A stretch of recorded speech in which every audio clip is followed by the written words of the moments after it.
premier séminaire, donc, on a vu avec nos amis juifs, c'est qu'était le jour du Shabbat, le jour du repos. C'est-à-dire que pour les gens qui sont encore dans le monde matériel, le monde existentiel, le jour du repos, ce serait le jour où on ne ferait rien. Ce qui est vrai. Ce qui est vrai, mais pourquoi? Ce qui est vrai, pourquoi? Parce que lorsqu'on est au cœur, lorsque l'homme est arrivé au cœur de lui-même, il est arrivé au 7e jour de sa genèse et de sa création, où il se repose, mais il se repose pleinement et parfaitement en Dieu. En Dieu. Et donc c'est Dieu qui fait tout. Donc c'est somptueux, c'était qu'au 7e jour du Shabbat, comme j'ai expliqué, enfin, un petit peu avec un humour qui vaut ce qu'il vaut, mais nous sommes au Club Med, au 7e jour. On a les pieds en éventail parce que c'est Dieu qui fait tout. Et on est dans la contemplation, on est rentré dans le 7e jour du Shabbat, dans le temple donc de Dieu, et pour voir et contempler ce que fait Dieu en nous et à travers nous pour la vie du monde qui nous entoure. Le 7e jour qui est le jour de la perfection, d'accord, du 7. C'est les 7 jours de la création, c'est le chandelier à 7 branches des Juifs, c'est cette planète majeure dans le ciel. Donc c'est ce 7, et tout ça se passe donc au cœur de lui-même, au cœur de l'homme, grand tâche, qu'on va voir maintenant. Pascal, alors attends, pardon. Voilà. Donc, non, mais c'était juste une question que je voulais poser, c'est que le triangle qui symbolise la vie spirituelle de chacun. Donc pourquoi elle ne touche pas à la vie et elle est enfermée dans le matériel? Très bien, merci. Très bien, merci. Alors, elle a une très bonne élève avec... voilà. Donc, elle me posait la question tout à l'heure, avant que nous allions voir un petit peu, pourquoi, donc, est-ce que pour elle, donc, l'esprit serait enfermé donc, dans la matière, et en fait, la vie spirituelle, c'est le et. Donc, c'est l'homme qui est au cœur de lui-même et qui redevient à la fois esprit, âme et corps. Donc, il n'y a pas de dissociation quand il est au cœur, et il n'y a pas d'enfermement de son esprit donc dans la matière, comme on pourrait symboliser. Mais c'est un être pleinement et parfaitement spirituel, parce qu'il est spirituel, ça veut dire, et on l'a vu, c'était esprit, âme et corps. Donc il n'y a pas de limitation d'un corps par rapport à un autre. Ce qu'on a vu au premier séminaire aussi, où vous n'étiez pas, c'est qu'en fait on a 7 corps. On a 7 corps. Donc quand l'homme est au cœur de lui-même, qu'est-ce que ça veut dire? Ça veut dire qu'il n'y a plus de limitation. Donc tout ce qu'on essaie de manifester, d'accord, de symboliser, de manifester, et je vous l'ai dit tout à l'heure, quelque chose qui est faux. C'est pour ça que quand le Christ dit « Je suis le chemin, la vérité et la vie », c'est le cœur pur, le royaume des cieux est à eux. Et donc on est encore là, nous, parce qu'on a du chemin à faire. On est dans ce chemin du retour du Fils prodigue. Et il nous faut quand même un petit peu des panneaux indicateurs, des paroles, des schémas un petit peu qui nous parlent, parce que on ne veut pas quand même continuer à être paumé et perdu dans le désert de notre humanité. Donc on veut à tout prix retrouver notre nature divine originelle, ce qu'on va faire sur le prochain schéma. Donc quand l'homme est au cœur de lui-même, en fait l'esprit, si on voit le schéma, donc l'esprit symboliquement pourrait être enfermé dans la matière, ce qui n'est pas, puisque dans l'être spirituel, c'est l'être qui est pleinement et parfaitement au cœur de lui-même. Donc toutes les énergies circulent dans son esprit, son âme comme son corps. Ok, mais c'est une très belle question. Voilà, et donc c'est symbolisé par sa vie, qui est au-delà du fait, justement, de son âme et de son esprit comme de son corps. C'est l'au-delà. Il y a un au-delà. Mais qui est signifié, toujours le point qui définit le cercle qui signifie le centre, qui signifie que l'homme demeure bien au cœur de lui-même, il est bien dans ce bête, en hébreu, bien dans cette demeure qui est son cœur. Et voilà. Je crois que pour les musulmans, c'est un peu le même terme, bête. Oui, c'est la même chose. C'est la même chose, c'est magnifique, c'est somptueux, parce qu'on va voir tout ça tout à l'heure, ce qui va nous bousculer, nous déranger complètement, totalement, dans nos consciences, dans nos consciences, dans notre intellect sans conscience. On va voir tout ça. On va voir tout ça. Donc, les autres. Il y avait une autre question. Carole. Oui, mais ça va être trop long et trop compliqué, je crois. Bon, on va voir tout à l'heure, on attaque. Alors cet après-midi, on mange, et cet après-midi, on attaque par ce que va nous dire Carole, parce que c'est très important.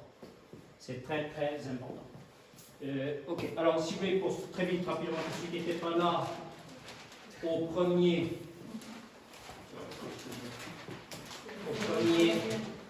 séminaire, très vite, rappelez-moi, je ne sais pas si vous savez ça.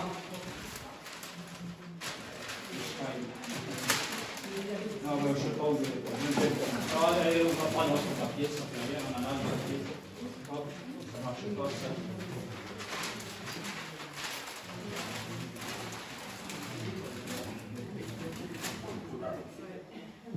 Alors nous avons, il y a 7 corps, déjà, vous savez ça, on a vu ça au premier séminaire, vous n'avez pas besoin de moi pour savoir ça, mais est-ce que les gens savent, il y a des gens qui savent que nous avons 7 corps?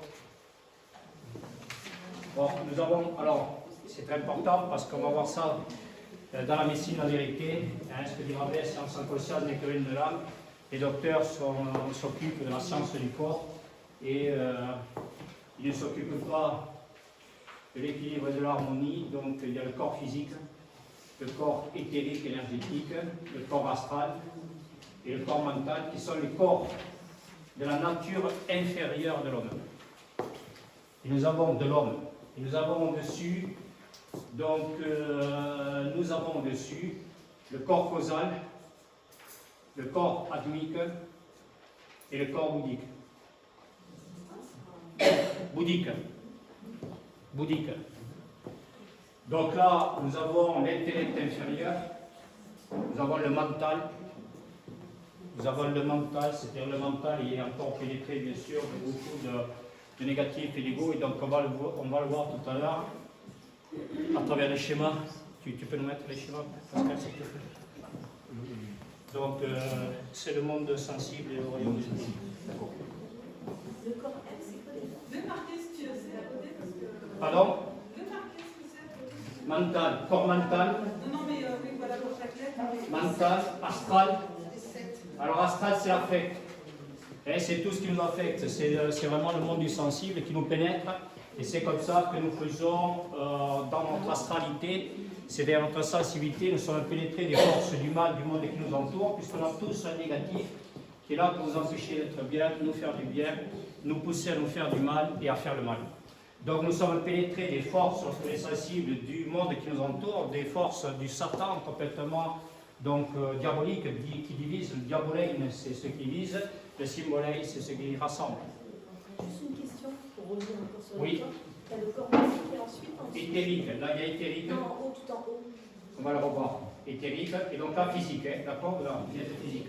Donc quand vous allez voir un docteur dans le monde occidental, il regarde le corps physique. C'est-à-dire qu'on traite toujours les conséquences, parce que bien sûr on ne peut pas voir les causes et donc s'attaquer aux causes. Voilà. C'est pour ça que Rabelais disait science sans conscience n'est que l'une de l'âme. Vous avez au-dessus le corps causal. Le corps causal.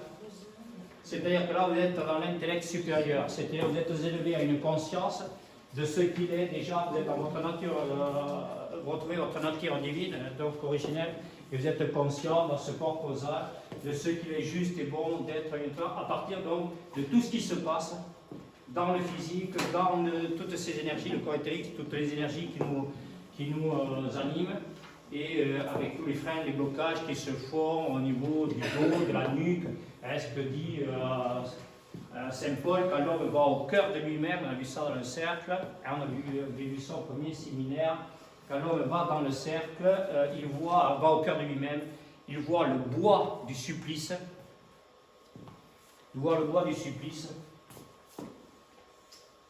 se transformer en arbre de vie. Ce qu'on va voir cet après-midi, du glaive à l'arbre de vie, on va voir tout ça. Donc, on a tout un tas d'énergie. Alors, lorsqu'on est dans le sensible, on va le voir tout à l'heure, quand on est dans le monde sensible. Oui, je voulais faire, chérie. Et quand on est dans le sensible, si vous voulez, donc là je suis encore dans la nature inférieure de l'homme pour vous expliquer ça. C'est-à-dire que le propre du négatif, vous le voyez là, regardez bien ce qui se passe, là on est dans la nature inférieure de l'homme. Et dans la nature inférieure de l'homme. Et donc dans le sensible, le propre négatif, c'est de nous enlever au fur et à mesure où le temps passe. Vous avez le temps là, vous voyez le temps. Vous voyez le temps? Et donc, au fur et à mesure que le temps passe, le négatif nous enlève le goût, l'envie, l'esprit, la possibilité de vivre en soi. Et lorsqu'on n'est plus capable de vivre en soi, c'est un petit peu compliqué, on peut avoir que l'orgueil et la prétention de vivre avec l'autre et pour l'autre, puisqu'on est incapable de vivre en soi, avec soi et pour soi. Parce que le Satan s'empare dans notre esprit et il veut nous faire tomber. Il veut nous faire tomber. Il faudrait attendre Pascal. On reviendra sur après.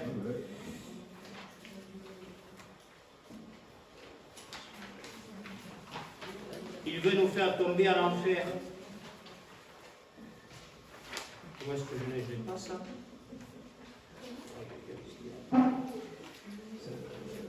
Si.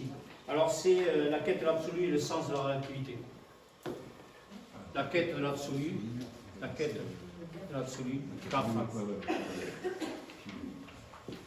Donc là, quand on va chez le docteur, on est dans le besoin. Et quand on va chez le docteur, c'est parce qu'on est dans le besoin, parce qu'on est dans le négatif, c'est-à-dire le mal. Le négatif, c'est-à-dire le mal, le mal-être, la maladie et la mort. Physique. Qu'on a vu lors du premier séminaire le dimanche matin, mais qu'on reverra demain matin. Parce qu'il y a 4 morts qui sont somptueuses et magnifiques. Donc, là on est dans le sensible, on est dans des goûts et des envies et des besoins, quelquefois, les essentiels matériels, nous donne le Satan, mais le besoin appelle le besoin. C'est-à-dire que quand on est dans un besoin qui nous fait beaucoup de bien, et bien après on se retrouve dans des vides, ça engendre en nous des vides, des manques et des absences, qui génèrent, qui créent bien sûr en compensation encore plus de besoins. Et donc on avait vu au premier séminaire, le négatif se nourrit de la compensation, et la compensation se nourrit du négatif.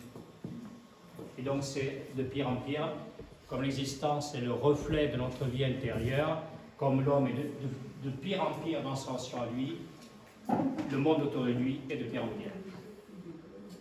Donc dans la négativité, nous nous retrouvons avec des vides, des manques de volonté, de courage, de force, de dignité. Pourquoi? Parce que nous n'allons pas au cœur de nous-mêmes, on va le voir, nous n'allons pas au cœur de nous-mêmes pour trouver toute la sagesse, c'est-à-dire notre capacité à nous intérioriser, de qui dit Abraham va vers toi. On verra très vite, pour ceux qui n'étaient pas là, on ne peut pas tout revendre. Ok, parce que là vous avez la traversée de la mer Rouge par Moïse, donc où l'humide se transforme en sec.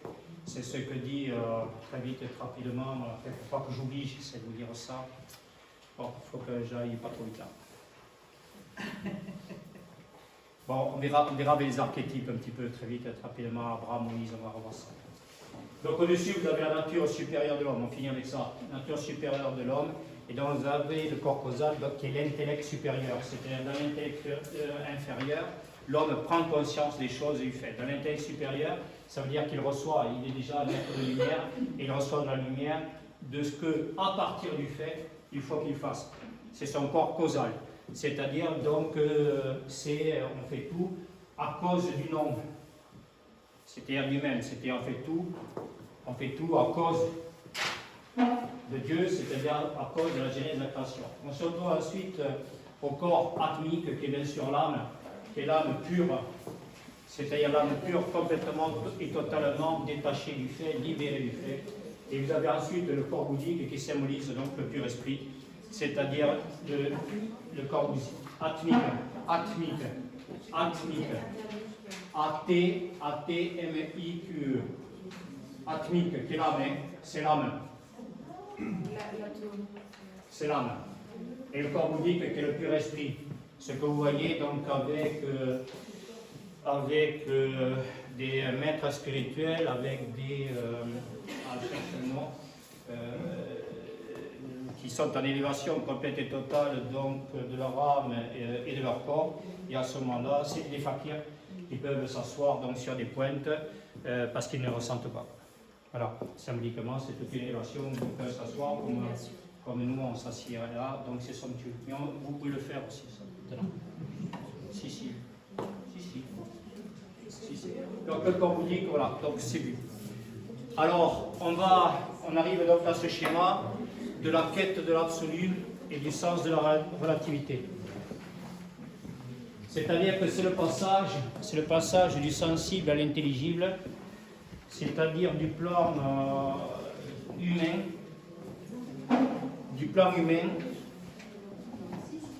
c'est-à-dire du plan humain donc au plan divin. Nous avons là la terre, et donc Adam et Ève, on verra tout ça dans le féminin de l'être, parce qu'on va le voir à travers la traduction d'un livre sonnet, la chute d'Adam et Ève, on verra au prochain séminaire. Donc l'homme était au ciel et est tombé sur terre, et de la terre dans sa négativité, lorsque il ne laisse pas ressaisir, ne se ressaisit pas, parce qu'il ne se laisse pas ressaisir par la main de Dieu, qu'il appelle et qu'il amène, laissez venir en moi les petits-enfants comme un enfant, le ramène donc au cœur de lui-même, le ramène dans le berceau familial qui est son cœur, où il va être bercé de toute l'écoute, de la parole, des sages et des maîtres de Dieu. Donc de la terre, lorsque l'homme est dans le sensible, il tombe dans le purgatoire, c'est-à-dire que son humanité, comme dit le Seigneur, si l'homme, lorsque nous sommes dans une fin d'humanité, disait Annie qu'en 2016, et seuls quelques-uns sont appelés à la conscience de la nouvelle humanité.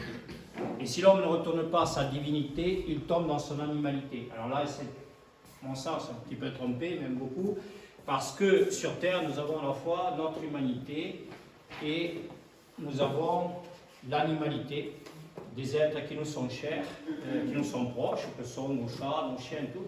Et lorsqu'on regarde dans ce monde dans lequel nous sommes aujourd'hui, on se rend compte que ces animaux ne sont pas, contrairement à ces humains qui ne le sont plus, des êtres privés de raison, privés de logique, de bon sens et de raison.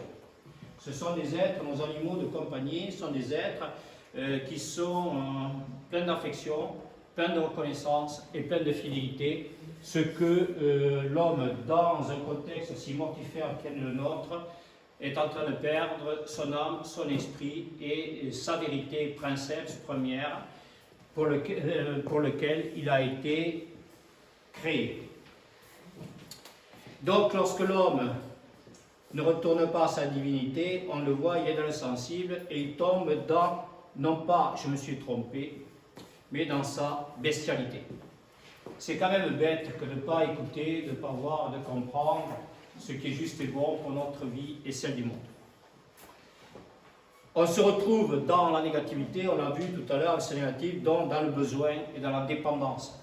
On se rend compte, tout à l'heure on parlait, qu'est-ce qui fait de nous qui prenons de l'âge avec le temps des anciens, c'est-à-dire que nous sommes l'enseigne du Yod, c'est-à-dire qu'on enseigne.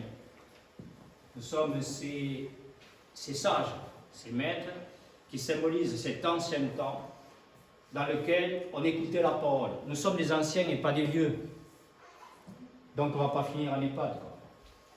Et puis surtout, on ne va pas perdre la tête. On ne va pas faire d'Alzheimer. Parce qu'on est dans l'esprit. Et là, on ne perd plus la tête. Lorsque de la bestialité, nous ne révoltons pas, on ne se révolte pas contre ce Satan qui veut nous voler notre âme et notre esprit, lorsqu'on ne se révolte pas, lorsque nous ne redevenons pas ces combattants de la lumière à l'écoute de la parole de Dieu qui nous appelle et qui nous amène à ce combat intérieur, Saint Augustin, point de salut, sans combat dans son intériorité, nous sommes des combattants de la lumière, sinon nous sommes de plus en plus des gens de mauvaise foi. C'est-à-dire que nous ne sommes pas fidèles, foi en latin, fides fidei, à la parole des sages et maîtres, parce que le Satan s'est emparé de notre âme et de notre esprit et nous a enlevé le goût, l'envie, l'esprit d'aller chercher la parole. Et demandez et on vous donnera, cherchez et vous trouverez, et frappez, on vous ouvrira. Et quand Saint Paul nous dit que lorsque l'homme est à l'écoute de la parole comme vous faites, là, toutes les portes de son cœur, de son esprit, de sa vie, céleste comme terrestre, s'ouvrent pour lui. Il n'y a plus de frein, de blocage, d'enfermement, d'isolement. Nous sommes, on le verra cet après-midi, non plus en République, nous sommes dans le royaume du bonheur. C'est cette quête donc de l'absolu, cette quête absolue qui est que nous ne voulons pas, que nous ne désirons pas, mais que l'absolu lui-même, qui nous pénètre au plus profond de notre être, nous appelle et nous amène à vivre, c'est-à-dire cette quête de l'absolu. Ça donne le sens à toute notre vie d'aujourd'hui et pour demain, pour toutes les générations à venir, qui est le sens de l'au-delà.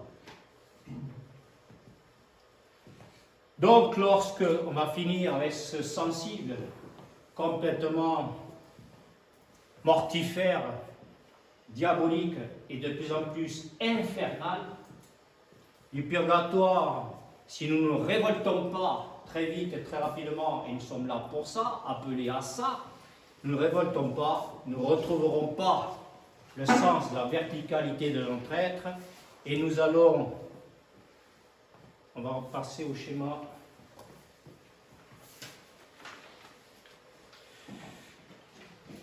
Schéma 7. On reviendra sur après. On reviendra après parce qu'il faut qu'on monte. Pour l'instant, on descend. On fait la descente aux enfers. On fait comme lui. On descend aux enfers. Le voilà. Donc, lorsqu'on est dans la négativité, on tombe dans deçà, c'est-à-dire qu'on se retrouve de plus en plus en deçà de nos possibilités, de nos capacités, de ces possibilités infinies et éternelles que le principe créateur a placées en l'homme, dans le cœur de l'homme, pour qu'il vive, pour qu'il retrouve son image, pour pouvoir vivre selon sa ressemblance. Or, rien ne ressemble plus à Dieu et à son principe que Dieu lui-même. Et donc c'est Saint Paul qui nous dit, par l'amour, nous sommes des dieux auprès de Dieu, c'est-à-dire au regard de Dieu, et nous devenons, nous, des hommes-dieux. Et nous sommes des hommes-dieux. Je pense que ça commence à répondre à ce que va nous dire Carole en début d'après-midi. Ça va nous aider. Et nous sommes des hommes-dieux parce que nous ne pouvons pas, contrairement à ce que les prêtres juifs disaient à Jésus, nous ne pouvons pas nous prendre pour Dieu. Pourquoi ? Parce que c'est Dieu qui nous prend et qui nous amène. Il nous amène à quoi ? On peut revenir au schéma en arrière et on reviendra celui-là. C'est comme ça, on ne pourrait pas tout mettre sur le même schéma, sinon c'est... On ne t'oubliera pas tout à l'heure, c'est le 7.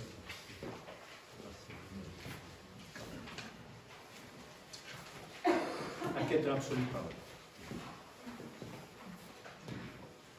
Donc, de la bestialité, ce que nous voyons aujourd'hui, et on finit donc avec ça avant de montrer, nous descendons donc aux enfers parce que nous nous retrouvons entourés de gens qui ne sont plus dans la bestialité, mais dans la monstruosité.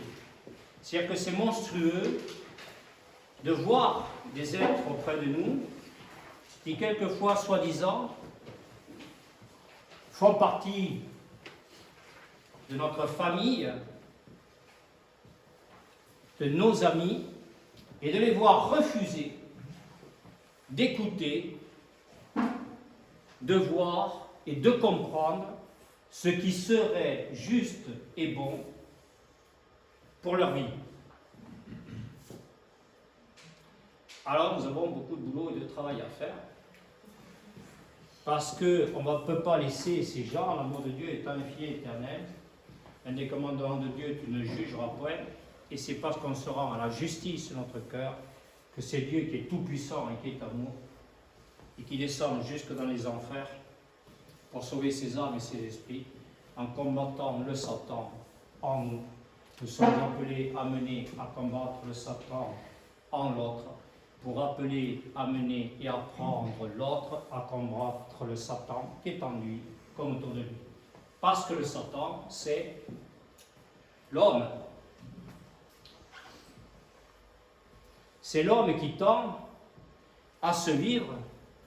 Le Satan est celui qui tend à se vivre par rapport au fait de l'un et de l'autre. Dans la négativité, il est dans la servitude du monde du malheur. C'est un esclave que Moïse est venu sortir de la terre d'Égypte, c'est-à-dire de cette terre d'exil, pour lui permettre de faire l'exode, de retrouver la terre sainte de son intériorité, c'est-à-dire que plus l'homme se rapproche de son cœur, plus il est dans sa relation à Dieu en odeur de sainteté, à tel point qu'il respire avec ses deux poumons, les deux haies de Yahvé, Yod-Hé, Vav-Hé, il respire le parfum de la présence de Dieu, son Dieu. Ça va? Vous suivez? Alors, cette monstruosité, nous la voyons et nous la comprenons parce que maintenant, nous sommes des vivants. C'est-à-dire que nous vivons en Christ, au cœur de nous-mêmes. Et la main de Dieu nous a fait passer de l'horizontalité à la verticalité. Et qui s'élèvera à l'orgueil de l'homme, celui qui prétend et qui revendique les premières places dans les synagogues, les églises, les postes de fonction, pris par des postes de fonction, des êtres matériels, du carré qui enferme l'esprit de l'homme, dans le monde du sensible, c'est-à-dire des illusions, des sentiments qui se voudraient humains et qui ne sont que compensation du diable qui est en l'homme. On le verra encore plus cet après-midi. Du diable qui est en l'homme et qui lui a volé son âme et son esprit. Donc ces êtres sont condamnés à penser et à croire, et à se penser, à se croire, qu'à travers des postes de fonction très élevés, parce que qui s'élèvera sera abaissé, on descend en enfer. Et ces gens descendant aux enfers entraînent tous les gens qui sont sous l'influence des dires du Satan. Tout le monde et l'humanité tout entière est en train de tomber en enfer, sauf si nous sommes ces apôtres du Christ, ces êtres appelés par le Christ à aller partout dans le monde, guérir les lépreux, chasser les démons des esprits impurs et ressusciter les morts. Mais le point qui définit le cercle qui signifie le centre, c'est parce que nous ressuscitons chaque jour davantage à la vie et la mort, la vie en nous, avec nous et pour nous, que ce sens du vivant en nous, de l'éternel vivant en nous, nous rend chaque jour davantage, de plus en plus vivants dans notre relation à nous, comme dans notre relation à l'autre, par l'obéissance au seul commandement qui reste pour l'homme au cœur de lui-même, c'est « tu aimeras ton prochain comme toi-même, car celui qui n'aime pas demeure dans la mort. Et donc cet amour est extraordinaire, parce que cet amour, il est acte. Il est acte de quoi? Des apôtres. Ce sont tous les actes des apôtres. Nous sommes là, dans un acte des apôtres. Mais bon, on est dans la grande et belle histoire de l'humanité. Et donc, pour être sauvé, il faut être sauveur. Et pour être sauveur, il faut être sauvé. Et la porte de salut, c'est l'intériorité. Et cette intériorité, la clé de cette porte, c'est l'écoute de la parole. Donc, il faut aller chercher la lumière. Et lorsque l'homme se met en chemin, se laisse appeler à l'écoute, à la vision, de la compréhension de ce qui est juste et bon, parce que tout ce qui est vie en lui, autour de lui, est parole. C'est quelque chose qui parle à son cœur, pas à son intellect. Donc nous sommes de plus en plus maintenant avec cette humanité, avec cette quête donc, de la parole à travers donc, des livres, tout ça, si vous voulez, après on parlera de tout ça aussi, de certains livres qui sont, là où on en est dans ce 3e séminaire, qui vous sont nécessaires, puisque nous sommes élevés à la conscience de la nécessité. On était dans des goûts, des envies, des besoins de plus en plus mortifères, qui nous aliénaient, qui nous rendaient esclaves de l'extériorité. Et là, nous devenons maîtres parce que nous allons dans notre intériorité pour maîtriser toutes ces tentations et pouvoir justement vivre et partager tout ce qui nous est donné d'être pour que, parce que là on est dans le par rapport et là on rentre dans le pour, on était dans le ou et on rentre dans le et, puisqu'on était incapable, on était dans cette dualité, ce diabolos. Il y a la lumière, ce deux de l'esprit, des sages et des maîtres et du principe créateur lui-même, ce deux ne fait plus un. Unité de vie en soi, avec soi pour soi. Donc, nous, de l'humanité, nous arrivons par cette élévation, on va le voir cet après-midi encore plus dans l'arbre de vie et l'arbre des sécrets des Hébreux, à la sainteté. C'est que l'homme retrouve la terre sainte de son intériorité, qui est son cœur. Et quand il rentre dans la terre sainte de son intériorité, qu'il arrive, qu'est-ce qu'il retrouve? Il rentre dans la cité de Jérusalem. De Jérusalem, c'est le shalom des Hébreux, qui veut dire le salut, qui veut dire aussi le bonjour, la lumière. Et les gens aujourd'hui, c'est compliqué de savoir et d'expliquer dans ce monde aujourd'hui, il nous va falloir redonner vie donc à tout ça, parce que saluer l'autre, c'est, Christiane, saluer Dieu qui est en l'autre. Et si Dieu n'est pas le sauveur de toute l'humanité, si ce un, invisible, indicible, imprononçable, n'est pas le sauveur de toute humanité, au-delà de tout fait, et qui peut l'être? Moi. C'est-à-dire lui. C'est bien.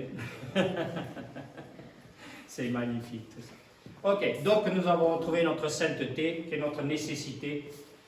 Et nous allons, après au cœur de nous-mêmes, on retrouve notre divinité, c'est-à-dire l'amour, c'est-à-dire l'unique nécessaire, donc qui est l'amour. Donc là, on est à partir de là, donc on retrouve donc le royaume, on verra cet après-midi. Malkout, on rentrera dans le royaume qui est la verticalité complète et totale de notre être. Voilà, vous voyez tout ça. Donc conversion et inversion.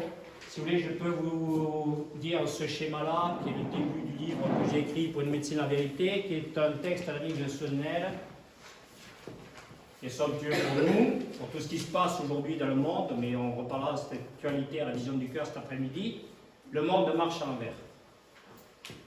Une véritable médecine consisterait à remettre le patient sur le chemin d'une marche à l'endroit.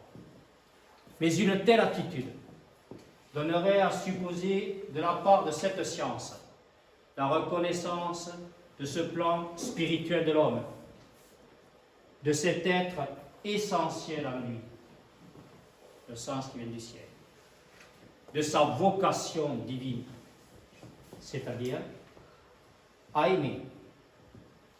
Dans cette perspective, il est certain que le médecin devrait, disait Annick, je vous dirai en quelle année après, devrait redevenir le prêtre qu'il était autrefois. Prêtre, ce qui veut dire toujours prêt à être. Le sacerdoce médical. Le prêtre qu'il était autrefois et non pas l'arbitre de la morale. Et c'est par l'effet d'un véritable renversement de la vapeur qu'il aurait tout d'abord opéré en lui-même qu'il pourrait amener l'autre, tous les autres, à stopper leur processus d'involution pour les amener sur un chemin d'évolution. Toute autre médecine laisse l'homme dans une impasse. Annick de Souzenel, 1970. Ça veut dire que nous avons perdu beaucoup de temps, et comme dit Sénèque dans La vie heureuse, l'homme vulgaire, l'homme ordinaire, l'homme dans le fait, regarde passer le temps, et le sage s'en saisit.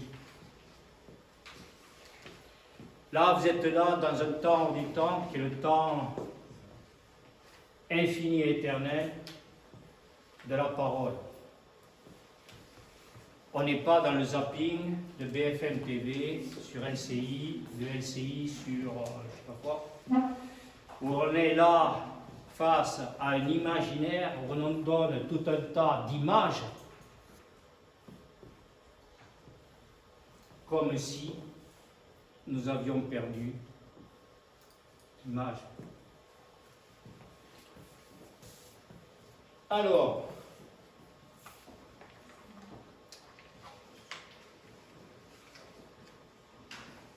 le 7, Pascal, s'il te plaît.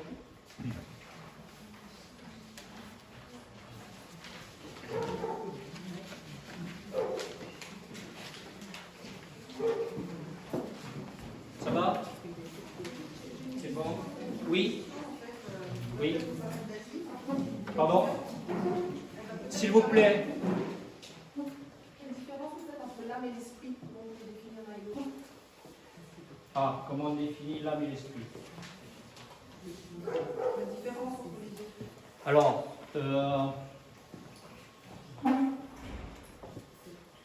compliqué. L'âme en latin, c'est anima. C'est tout ce qui nous anime. C'est-à-dire que dans cette trinité, du Père, du Fils et du Saint-Esprit, ça se traduit en esprit, âme et corps pour nous. Esprit, âme et corps. Et cette âme, c'est cet anima, c'est ce qui nous anime. C'est une très belle question. C'est une très belle question. Parce que nous allons voir l'élévation de l'âme. Retour du schéma, s'il vous plaît. C'est pas de ma faute, Pascal. D'habitude, tu me grondes tout le temps, mais là, écoute, Pascal. C'est vrai ça, il me gronde tout le temps. Pas vrai, Patrice? Il me gronde tout le temps, Pascal. Alors, je retourne. Tout le monde croit qu'il est gentil, c'est pas vrai.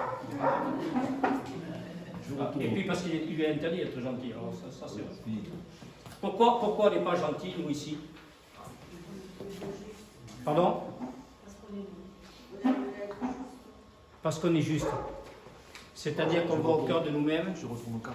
Oui, s'il te plaît, ce qu'on avait avant.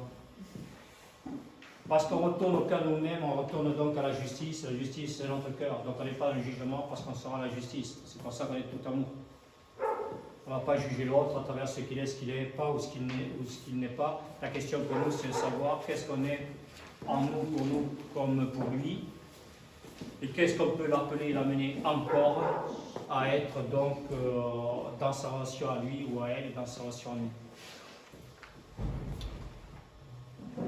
Donc, symboliquement, voilà l'élévation de l'âme.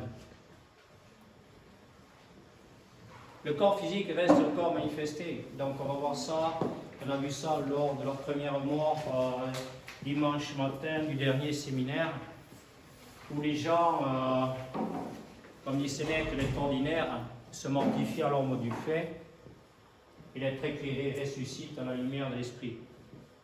Et nous voyons très bien que dans ce cheminement intérieur, dans ce chemin de Compostelle, où nous franchissons toujours des étapes, nous sommes appelés par l'Esprit à le suivre. Viens et suis-moi, dit Jésus à son disciple. Et son disciple lui dit, Seigneur, je te suivrai, mais laisse-moi enterrer mon Père. Que dit Jésus? Non, laisse les morts enterrer leurs morts.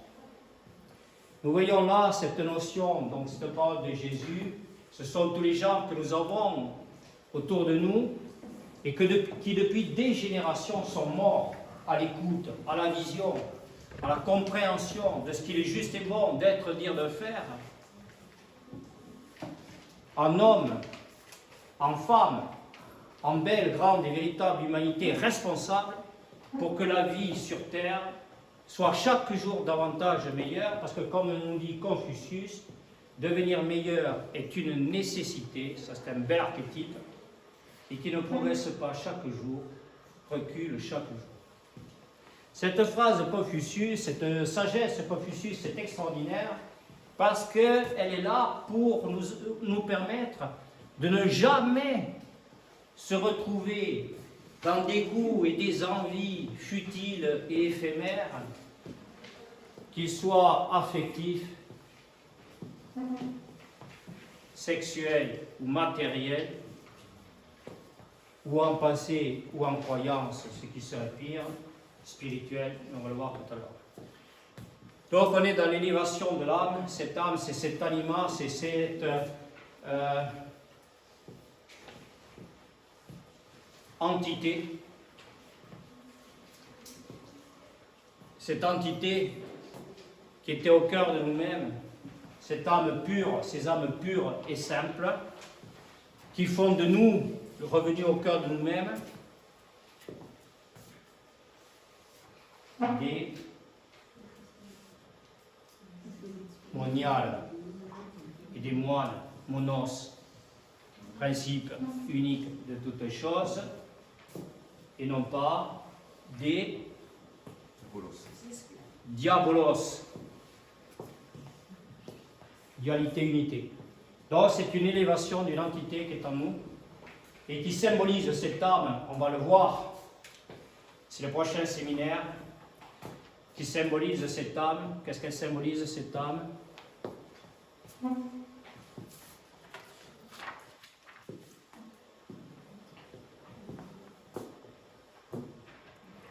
Le voile, c'est-à-dire la pureté, la simplicité, l'humilité pour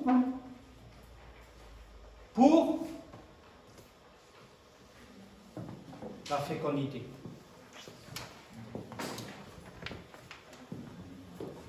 Je remercie Stéphanie et Elena pour cette affiche. Nous voyons bien que nous ne pouvons pas, nous, ici, parler de voile, et nous pouvons le faire justement, parler du voile, parce que pour parler du voile, il nous faut une seule et même chose: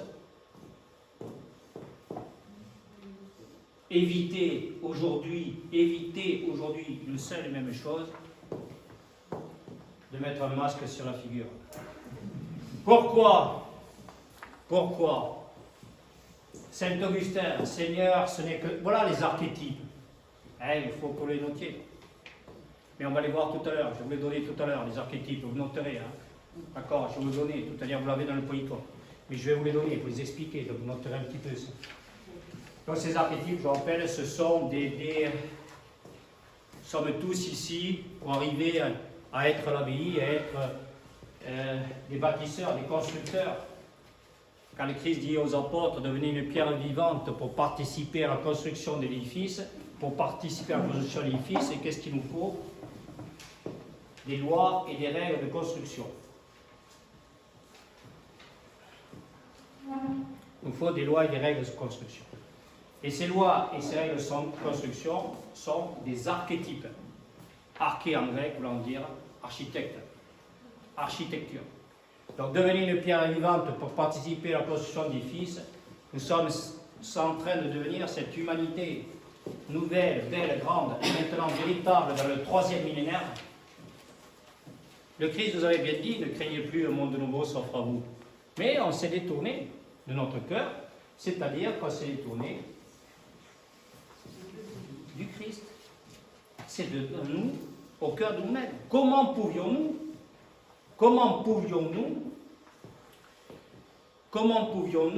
étant loin de notre cœur et de notre cœur, comment pouvions-nous prétendre à une élévation, à une flèche d'une cathédrale extraordinaire qui est symbolisée par,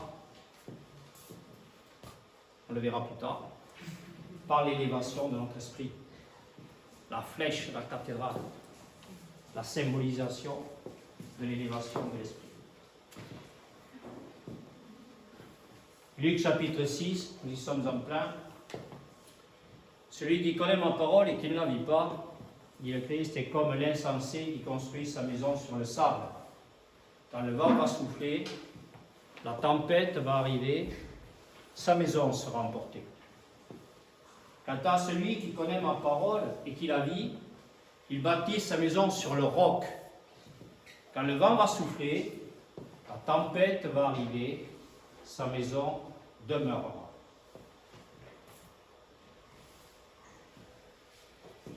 Nous avons vu donc dans l'abbaye, donc on arrive là, et là on est tourné vers le ciel, comme dit Saint Paul, au lieu de regarder les réalités d'en bas, d'LCI, BFM TV et les autres, vous feriez bien de regarder les réalités d'en haut.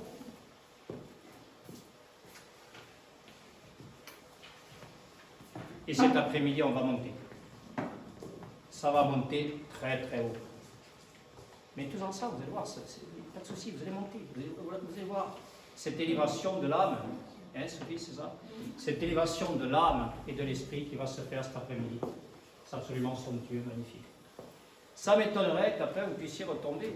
Alors après, il va falloir, et on verra ça tout bien au prochain séminaire, on l'a entreaperçu, il va bien falloir, en sortant, parce que vous voyez bien un petit peu encore tout ce qui se passe autour de nous, et il va bien falloir être ces vierges sages, et non pas ces vierges folles, qui sont dans l'esprit pendant un temps, et puis qui ne sont plus après. Hein, vous connaissez l'histoire, le royaume des cieux, donc on va rentrer dans le royaume, on va rentrer dans Malkout, le royaume du bonheur. On a quitté le monde du malheur, et là on est en train de rentrer dans le royaume du bonheur, qu'on va voir en passant de l'arbre de vie à l'arbre des Séphirotes des Hébreux, grâce à Annick de Souvenir. Pas vu, revu et corrigé, mais vu, traduit le mieux possible, le plus possible pour vous, et interprété, c'est-à-dire avec toujours le sens de l'au-delà. Voilà, donc, autre schéma, et après, parce qu'il faut que je vous lise un texte avant que nous passions au temps. Donc, schéma 7. Ça va, c'est bon? La notion de l'âme? Alors, on est en train de voir des choses. Hein, Sophie? On est en train de voir des choses, on est en train de parler certaines choses, mais il faut comprendre ce sens toujours de l'au-delà. Déjà, ces paroles dont nous signifient ce sens de l'au-delà, mais nous orientent parce qu'on est pleinement et parfaitement orientés. Nous étions désorientés, et nous sommes pleinement orientés parce que nous sommes au cœur de nous-mêmes, c'est là où le soleil se lève. Et donc, ce que dit le Christ aux apôtres, il n'y aura plus de jour, il n'y aura plus de nuit, il n'y aura qu'un seul et même jour, vous au cœur de vous-même. Et donc là, vous allez devenir de même pour le monde tout entier, cette lumière du monde qui éclaire le monde tout entier.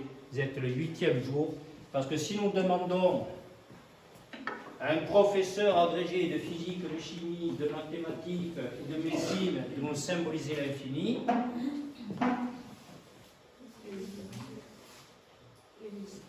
l'infini de la mort. Et dans le 8e jour de la création, nous devenons l'infini de la vie. Parce que l'amour de Dieu est infini et que Dieu est le principe et la vie elle-même. Schéma. Alors, qu'est-ce que nous voyons?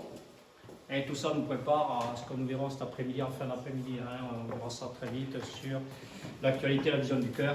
Lorsque l'homme tombe dans le jeu du Satan, c'est-à-dire de ce qui est de plus en plus son propre négatif, c'est-à-dire que l'homme se pose toujours en victime, c'est sa victimologie de tout un tas de choses, de faits extérieurs à lui, bien sûr, parce que plus il a de négatif et plus il a d'égo, d'orgueil, même s'il ne rentre pas à Matignon ou à l'Élysée, donc il a un orgueil qui est de plus en plus surdimensionné et qui l'empêche de penser et de voir, bien sûr, que tout est en lui et que tout émane de lui. Nous avons, et on verra cet après-midi,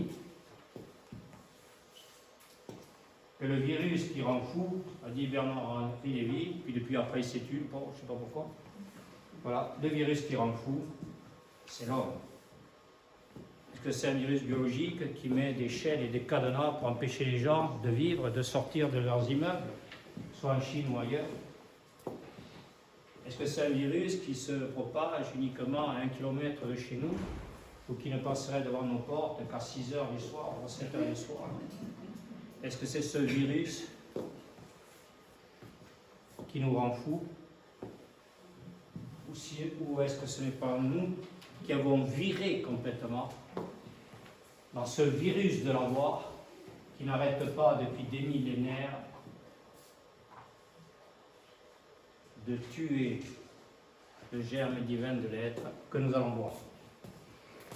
Donc l'homme tombé dans le fait est en dénaturation complète et totale, il a perdu sa nature même humaine, c'est-à-dire il a perdu son image qui lui permettait d'aller à la ressemblance, non pas à sa ressemblance, à la ressemblance. Donc il est tombé dans sa dénaturation, sa bestialité, dans sa dégénérescence complète et totale, sa monstruosité, pour disparaître.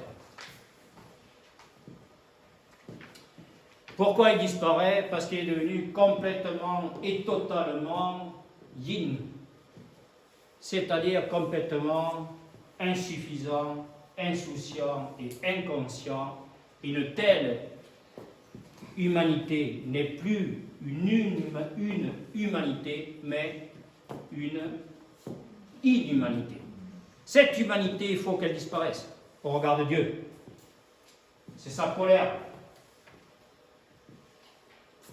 Sa colère qui est divine, parce que ça fait longtemps quand même qu'il appelle et qu'il amène à écouter, à voir et à comprendre. Et donc c'est l'homme qui veille à garder sa logique, son bon sens et sa raison, qui est capable de voir, qui est capable d'écouter et de voir avec son propre cœur, son propre libre arbitre. Le point qui définit le cercle, balle au centre. On commence le match, et dans un stade qui n'est plus vide et qui est plein de sagesse, d'amour, d'écoute et de vision et de compréhension, et qui nous permet de voir que ce n'est pas le stade qui était vide ou qui maintenant est plein, C'est l'homme qui est vide de toute écoute, de toute vision, de toute compréhension, de toute sagesse, de tout amour, de sa propre humanité. Et lorsqu'il garde sa nature humaine, il se rend compte que le stade soit vide ou qu'il soit plein, il est toujours pleinement et parfaitement vivant, et de plus en plus et de mieux en mieux dans sa relation au monde, ce qui fait qu'il est tout à fait tranquille pour les stadiers de ces stades, qui ne ramassent pas davantage de morts maintenant que les stades sont pleins et archi-pleins, que ce soit dans les stades ou aux alentours des stades, si ce n'est pour des gens qui ont été tentés par le Satan de boire trop de bière et d'avoir été affectés avant par tout un tas de sentiments et de ressentiments sur le plan conjugal, familial et sociétal, pour faire, comme toujours, son infarctus. Ce qui n'est pas possible pour nous, puisque nous sommes et nous allons au cœur de nous-mêmes, à ce centre qui nous appelle, et on va le voir cet après-midi, à nous plonger dans les profondeurs de notre être pour retrouver notre cœur centre ontologique, c'est-à-dire générateur et créateur de vie. Donc nous sommes arrivés, sommes rentrés dans le temple de Salomon, qui est notre cœur, et nous allons au sein des saints de ce temple. Nous avions vu ça déjà, mais nous allons plonger dans les profondeurs de notre être, parce que c'est au plus profond de l'homme qu'il retrouve Dieu. C'est profond. C'est-à-dire, ce n'est pas superficiel. Vous devez quitter votre tunique de peau, toutes vos illusions, vos sentiments, vos apparences, toutes vos vies relatives aux faits de l'un de l'autre, pour revêtir le Christ. Ça, c'est profond. Donc, de notre nature humaine, nous retrouvons notre surnature. C'est-à-dire, nous retrouvons notre surnature, car on a vu tout à l'heure, c'est notre sainteté. C'est-à-dire, cette surnature, c'est quelque chose qui nous montre en permanence, qui nous donne en permanence la lumière, le iode, la sainteté. C'est cette sainteté qui nous donne la santé mentale, morale, comportementale, affective, conjugale, familiale, économique, politique et sociale de tout et tout le monde. C'est notre sainteté qui respire le parfum de l'amour de Dieu, de sa présence. Et lorsque nous arrivons au cœur de nous-mêmes, nous devenons ces êtres sublimes, c'est la sublimation de notre être, c'est-à-dire nous sommes ces êtres qui sont pur esprit, puisque notre âme maintenant, on l'a vu tout à l'heure, hein, le schéma, notre âme est élevée pleinement et parfaitement à la conscience des sages maîtres de Dieu, ce qui libère complètement et totalement notre esprit. Pour en faire un pur esprit, on a retrouvé notre corps bouddhique, symbolisé par le Bouddha. Donc tout ça, on se rend compte que c'est ce que dit Sogyal Rinpoché, l'amant tibétain, quand on parle de corps bouddhique, avec les 7 corps. Vous rendez bien que lorsque vous êtes en présence d'un maître, vous êtes en présence de tous les maîtres, dit Sogyal Rinpoché, c'est-à-dire de toutes les cultures, de toutes les traditions des âges et du seul véritable maître, qui est Dieu lui-même, qui est le principe même créateur. Et on va comprendre ce principe créateur dans le sens de l'au-delà cet après-midi. Je vous lis un texte d'Annie de Souvenel et je vais vous montrer donc Pascal, donc on y reviendra aussi cet après-midi parce que maintenant vous y êtes, donc on est tout à fait en haut, vous avez vu, dans la sublimation, ok, et tu nous montres le Sacré-Cœur, s'il te plaît.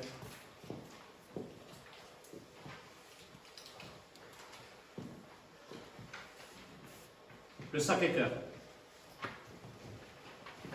Alors vous avez le Sacré-Cœur à Montmartre. Et pourquoi vous êtes là? Pourquoi vous n'êtes pas au Sacré-Cœur? Regardez ça. Si vous étiez allé au Sacré-Cœur ce matin, vous ne seriez pas fatigué à m'écouter depuis ce matin. Vous auriez vu ça. Alors pourquoi vous voyez ça? C'est pour signifier que vous êtes bien là, dans le ici et maintenant du Christ. C'est-à-dire vous n'êtes pas à Montmartre, vous êtes où? c'est-à-dire au cœur du sacré. Au cœur du sacré. Écoutez ça. Vous êtes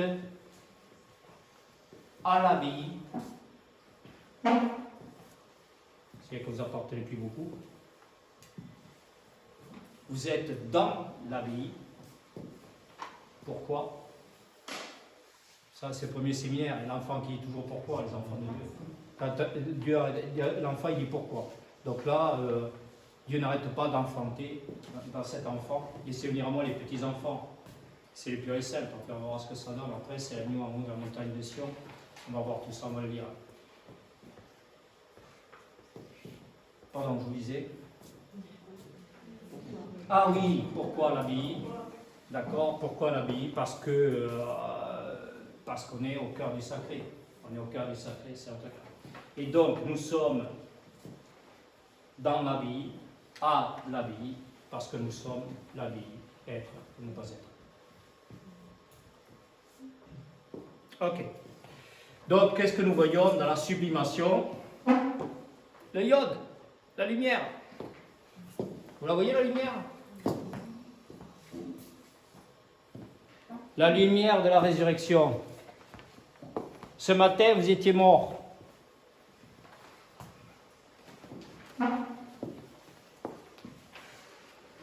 Mais pas assez. Vous n'avez pas arrêté de mourir à ce que vous étiez, ce que vous n'étiez pas, depuis des générations. Et vous avez fait tout un chemin qui vous amène à la résurrection.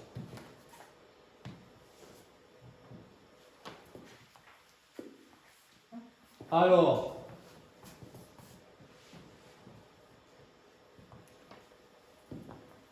vous écoutez bien? Qu'est-ce que vous voyez?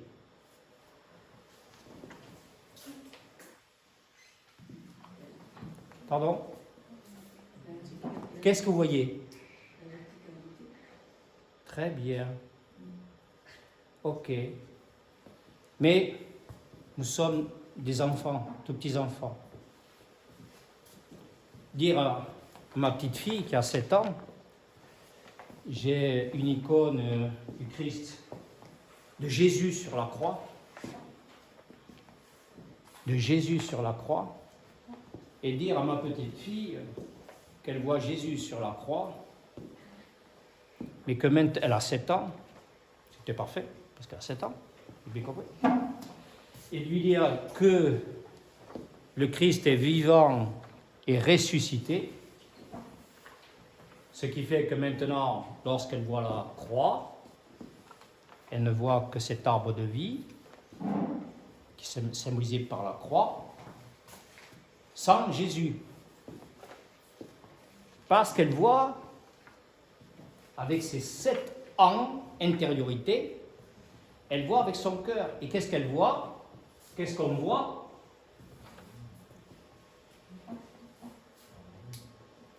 Le Christ. On voit le Christ, pas Jésus, le Christ. Tout le monde sait pourquoi il s'appelle Jésus. Enfin, il y en a qui le savent. Est-ce qu'il y a des gens qui n'étaient pas au premier séminaire et qui savent pourquoi il s'appelle Jésus et pas Rodolphe ou Michel? Parce que Jésus renferme en lui la lumière. Il faut aller au cœur de soi-même, il faut aller au Christ, au cœur de soi-même, pour retrouver le iode. Et après, on retrouve le je suis ce que je suis. Donc, c'est la résurrection du Christ. C'est-à-dire du Christ vivant et ressuscité d'entre les morts, c'est-à-dire de tout être vivant au cœur de lui-même et qui ressuscite en Christ grâce au Christ. Le point qui définit le cercle qui signifie le centre. Est-ce que vous voyez ce Christ ressuscité dans votre cœur avec le Christ ressuscité et maintenant assis à la droite du Père? Nous voyons là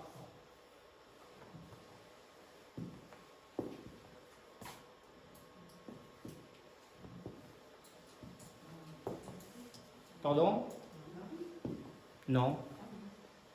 Non. Pardon? Nous voyons la Sainte Vierge la Sainte Vierge de Dieu. Sa virginité, qui doit être la nôtre, de tout concept a priori, illusion et sentiment, sans lequel il ne peut pas y avoir de fécondité, d'enfantement, de la vie infinie éternelle, symbolisée par cette Vierge, cette Sainte Vierge de Dieu, symbolisée par Marie, qui fait de Marie, on le verra la prochaine fois, ça met très vite, hein, je vous montre ça très vite, hein, et on va le voir bien la prochaine fois. Il y a des pages de lecture d'Annick à faire là-dessus, c'est somptueux.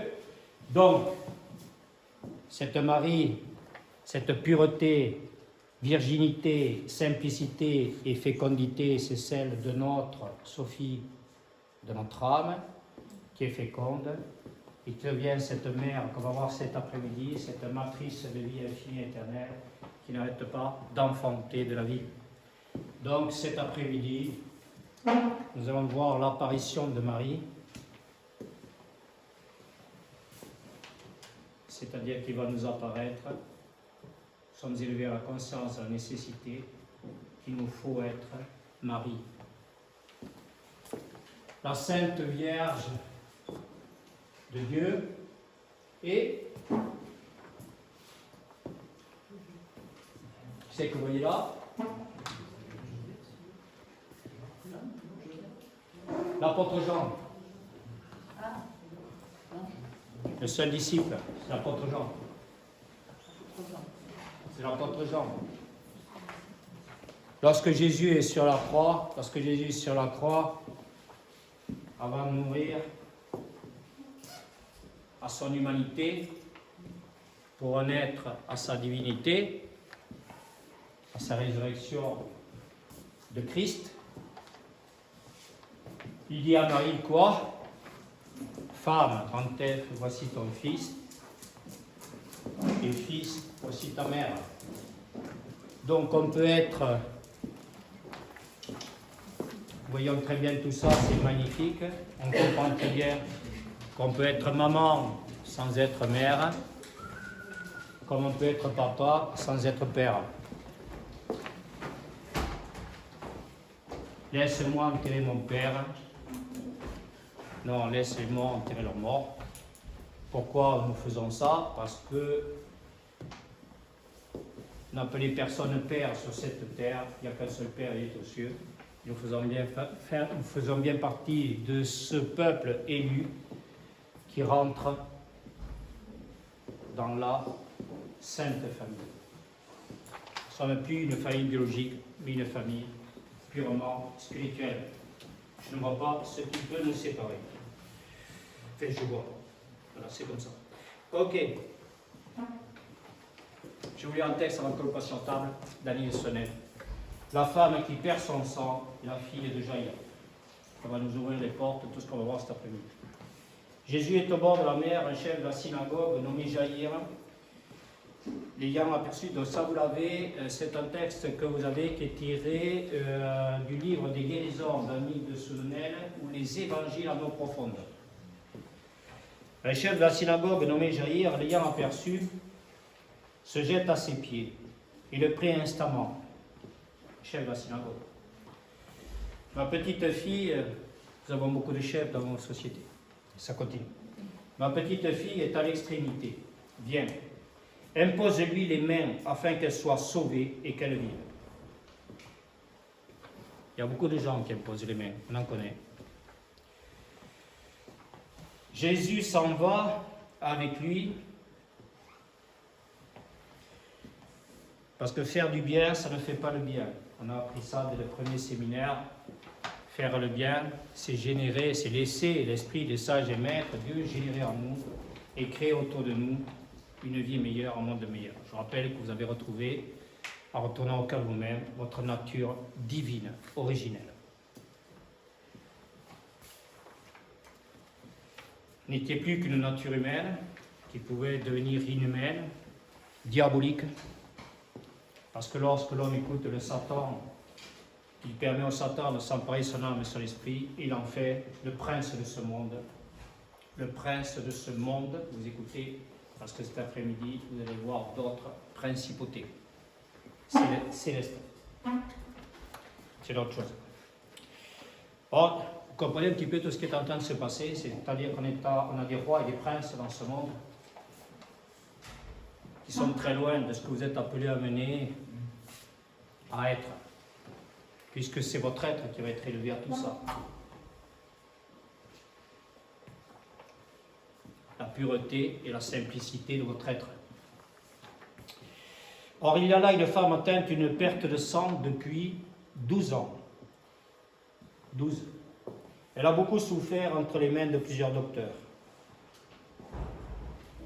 Il y en a qui passent de service en service dans nos hôpitaux sans que ça résolve le problème.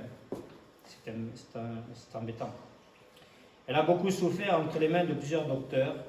Elle a dépensé tout ce qu'elle possédait. Elle a dépensé tout ce qu'elle possédait et elle n'a éprouvé aucun soulagement, mais elle est allée en empirant. Elle vient dans la foule. Vous savez très bien que quelquefois on va chez le docteur et puis on traite une chose et puis ça entraîne un autre problème. Il faut traiter cet autre problème et puis ça entraîne un autre problème. C'est tout ce qu'on a vu tout à l'heure. On passe de compensation en compassion parce qu'on est tout le temps dans le besoin et qu'on ne s'est pas converti et qu'on ne s'est pas laissé élever à la connaissance de la nécessité. Donc on se retrouve dans le besoin et encore plus du besoin. Jusqu'au moment où quelquefois on peut encore arriver à dire, oh Dieu, allez, stop, ça suffit alors tout ça. Je l'ai dit au premier séminaire, il faut arrêter de ne pas être, il faut arrêter de ne pas dire, il faut arrêter de ne pas faire, il faut arrêter d'être mort si vous voulez vivre. Elle a beaucoup souffert entre les mains de plusieurs docteurs, elle a dépensé tout ce qu'elle possédait. Elle vient dans la foule, par derrière, et touche le vêtement de Jésus. Qu'est-ce qu'elle fait en faisant ça? C'est la conscience de Dieu. Vous voyez ce qu'il fait, Dieu, c'est quand même pas mal. Alors que cette femme, quand même, a reçu toute l'initiation, tout l'enseignement dans la synagogue et tout ça. Non, elle voit Jésus, elle sait, elle est appelée à venir toucher le vêtement de Jésus. Voilà, elle est appelée, donc à faire ça. 10 ans, donc revêtir le Christ, c'est bien sûr, vous le savez, vous l'avez écouté, aller au cas nous-mêmes, c'est être sauvé pour être sauveur. 10 ans, si je touche seulement son vêtement, je serai guéri. Alors, quand Saint Paul nous dit, il vous faut quitter votre tunique de peau pour revêtir le Christ, c'est ce que nous voyons, nous sommes allés au cœur de nous-mêmes. Et quand nous sommes, aime ton prochain comme toi-même, ce prochain, c'est quoi? C'est mon être. C'est mon cœur. C'est moi qui suis au cœur de moi-même. Et quand je suis au cœur de moi-même, je suis mon prochain. C'est-à-dire que je suis proche de la Hin, en hébreu, qui est le commencement. Je suis l'alpha. Et le commencement, c'est Aïn en hébreu, en numérologie. En numérologie hébraïque, c'est le 1. Et l'alpha est comme l'oméga, et l'oméga, en numérologie hébraïque, c'est le 10. C'est pour ça que Jésus a dit, qui a vu le Fils, voit le Père. Et nul ne connaît le Père pour vous maintenant, si ce n'est le Fils. Nul ne connaît le Fils, si ce n'est le Père. Et pour nous, et tous ceux à qui le Fils veut le révéler. On va voir ce que c'est que le Père cet après-midi. Si je touche seulement son vêtement, je serai guéri. La perte de sang s'arrête et elle sent qu'elle est guérie, le guérisseur de tous les mondes. Jésus se tourne cherchant qui l'a touché. Pourquoi c'est le guérisseur de tous les maux? Parce que quelquefois, on est face donc à un problème et puis on peut arriver à traiter ce problème, ce problème, mais sans écouter, sans voir, sans le comprendre, avec ce Saint nom de Dieu, il y avait de ce qui est, de ce qui était, de ce qui vient, de toutes ces causes, de toutes les causes, le point de cercle, qui sont concentrées sur nous pour entraîner le problème en nous et qui se manifeste jusque dans notre corps. Notre corps a mal parce qu'il nous dit « Qu'est-ce que je t'ai fait pour que tu me fasses si mal ?» Ça, c'est Mathieu Ricard, qui est certainement mon premier maître, qui était chercheur à l'Institut Pasteur, qui est devenu moine tibétain.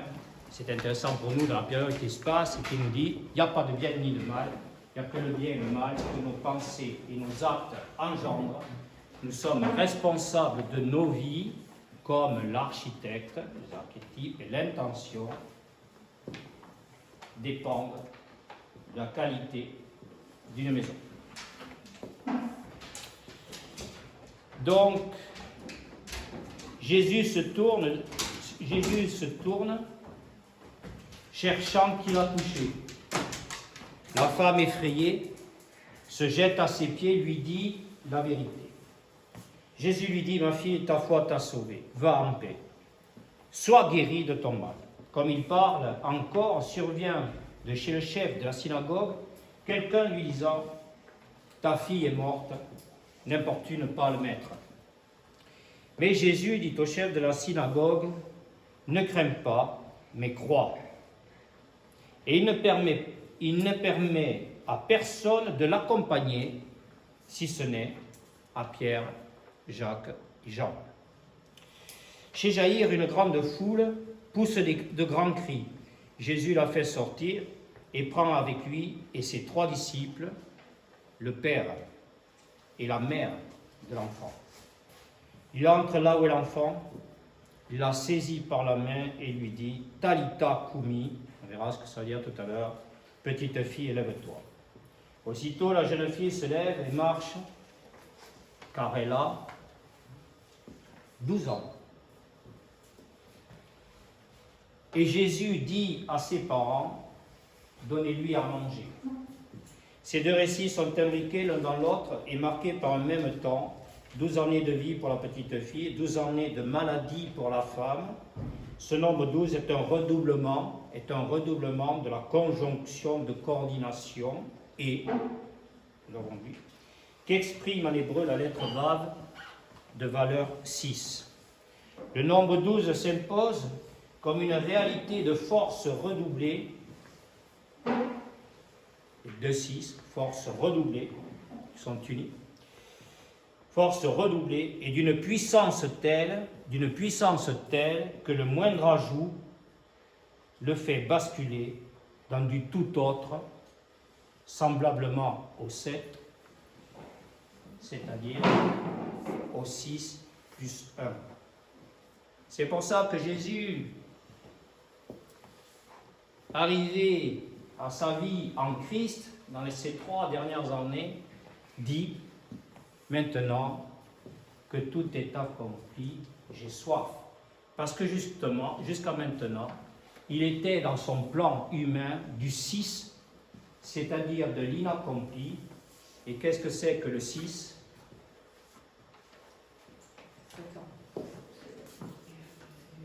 Ah mais, qui c'est qui dit Satan ? Oui.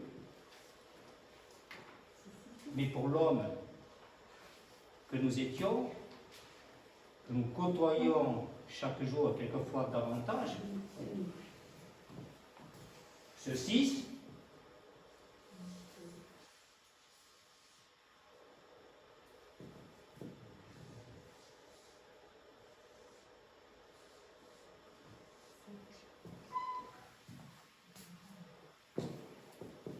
c'est le 9 à l'envers. Ce 6, c'est quoi? Lorsqu'il n'est que 6,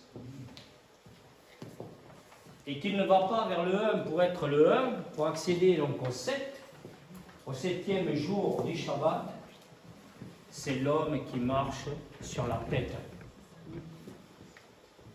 Et donc, cette Sainte Trinité, qui est toujours là, qui est toujours présente, mais pour l'homme qui refuse de l'écouter, qui refuse de la voir, qui refuse de se laisser pénétrer de cette Sainte Trinité, l'homme établi lui-même sur terre,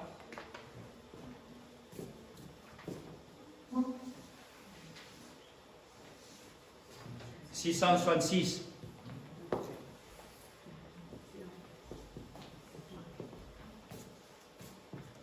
Et lorsque l'homme va au cœur de lui-même, il retrouve pleinement et parfaitement sa sainteté. Allez, pardon, je veux faire autrement.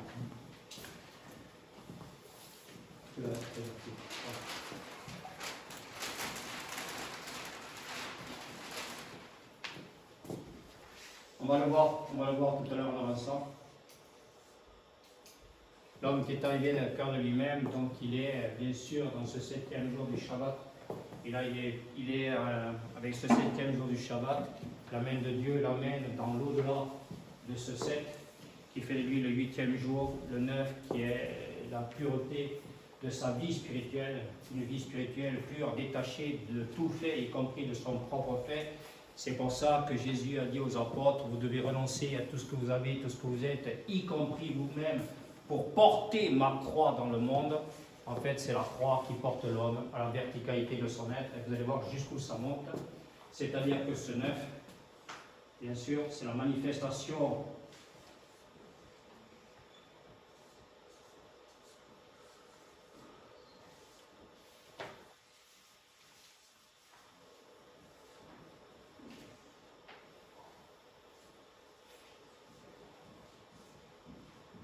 voilà l'amour de Dieu pour l'homme.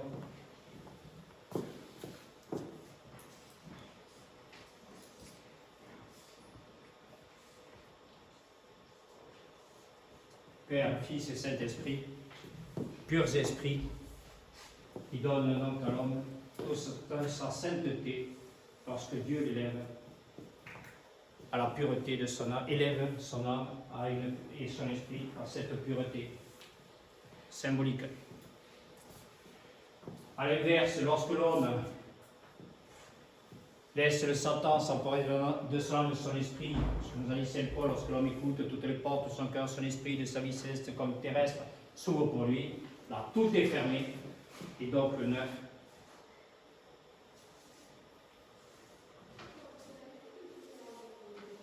Alors, très bien. Le Satan. On est bon? Ça va? Je continue. Après, il faut qu'on... Okay. Donc, le nombre 12 s'impose comme une réalité de force redoublée et d'une puissance telle que le moindre ajout le fait basculer dans du tout autre, semblable au 7, 6 plus 1, dont on connaît par le Shabbat le bouleversement qu'il implique.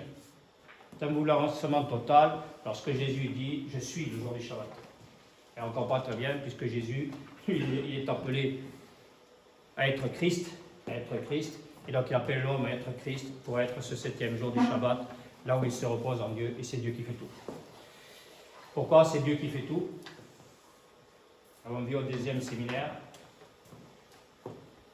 dans la verticalité de notre être, le Christ en nous, avec nous et à travers nous, dit « Père, ta volonté, non la mienne ». Donc c'est tout lui qui fait tout. Ok. Donc on connaît par le Shabbat le bouleversement qu'il implique. De même, 13, c'est-à-dire 12 plus 1, est un nombre qui illustre le mot Ehad en hébreu, construit du Od, de H, Ehad. Où est-ce que j'ai mon truc? Vous voyez un peu sur le schéma, ok? Donc du mot Ehad. Donc vous avez le Od.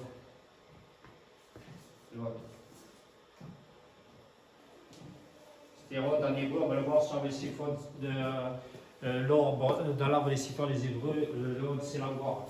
Vous verrez, quand l'homme arrive au cœur de lui-même, il retrouve les autres, le fondement, c'est l'écoute de la parole, le fondement.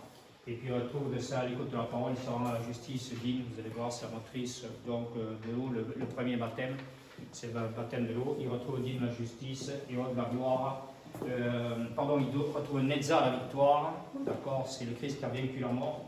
c'est-à-dire c'est la vie infinie et éternelle, c'est au-delà du fait, c'est l'amour de Dieu, infini et éternel, qui rend l'homme vivant dans notre cœur, notre esprit. Quand on parle aujourd'hui, bien sûr, on participe à la grande histoire parce que, à travers moi, symboliquement, vous avez vu au premier séminaire, et Abraham, et Moïse, et Noé. Ça, on prend vraiment Noé, parce que pour ceux qui n'étaient pas là, il faut qu'on voit Noé très vite. Voilà. Quand on revoit le schéma qu'on avait tout à l'heure, vous revoyez les vagues maintenant, vous l'avez sur vos trucs très vite, pour pas que j'oublie pour ceux qui n'étaient pas là. C'est un archétype fondamental. Quand Dieu s'adresse à Noé, il lui dit: toi seul as été juste. Vous savez que la justice, c'est le cas de l'homme. Quand on sait conformer ta vie à la parole, c'est pas difficile, quand on est au cœur de nous-mêmes, de conformer notre vie à la parole des sages et maîtres de Dieu. Ce n'est pas difficile parce qu'au cœur de nous-mêmes, nous n'avons plus de négatif et d'ego pour discuter. Donc c'est très facile.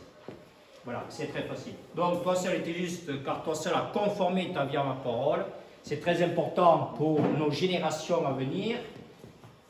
Puisque nous sommes appelés maintenant à être père et mère, si on ne veut pas continuer à les sacrifier sur l'autel de l'insouciance et l'inconscience des princes et des rois de ce monde, il va falloir faire le sacré. Et c'est ce sacré qui va faire de nous des mères et des pères, qu'on soit homme ou femme, des mères, c'est la matrice vie infinie, et des pères qui sont ces créatrices de vie infinie et éternelle, sans lesquelles il n'y aura plus de vie sur terre. Et donc, au lieu de faire le sacré, cette unité, l'entration nous, une entration à l'autre, nous, tous les gens, en dehors de cette écoute que nous faisons de la parole de Dieu, sacrifient chaque jour davantage la vie de leurs gosses, de leurs enfants. Bien sûr, c'est le sacrifice d'Abraham, où Abraham attend 100 ans pour, c'est le Père et le Fils, c'est 10 multiplié par 10, le Saint-Esprit, nous sommes rentrés dans le 3e millénaire de l'Esprit Saint. C'est pour ça, voilà. Mais, donc Dieu dit à Abraham: prends ton fils qui a attendu 100 ans pour l'avoir. Donc il était papa, il était géniteur et procréateur. Et Dieu l'appelle à devenir père. Il disait: prends ton fils, va au sommet de la montagne pour le sacrifier. Voyant qu'il se conformait à la volonté de Dieu, Dieu lui a envoyé, l'archange Gabriel lui dit: arrête-toi, tu n'as pas besoin de sacrifier ton enfant, contente-toi de sacrifier une brebis. Donc, on a vu tout ça avec Moïse. Et ce qui veut dire que lorsque l'homme va au cœur de lui-même, il ne sacrifie plus la vie, que ce soit en lui et autour de lui. Et c'est parce qu'il fait le sacré que le sacré se fait dans la relation au monde tout entier qui l'entoure. L'archétype de cette loi, donc j'en suis à Ehad, donc le bouleversement qu'il implique, de même 13, c'est-à-dire 12 plus 1, est un nombre qui illustre le mot Ehad, construit du Od, qui est 12 en numérologie, et du Aleph, qui est le 1. Or, Ehad signifie 1.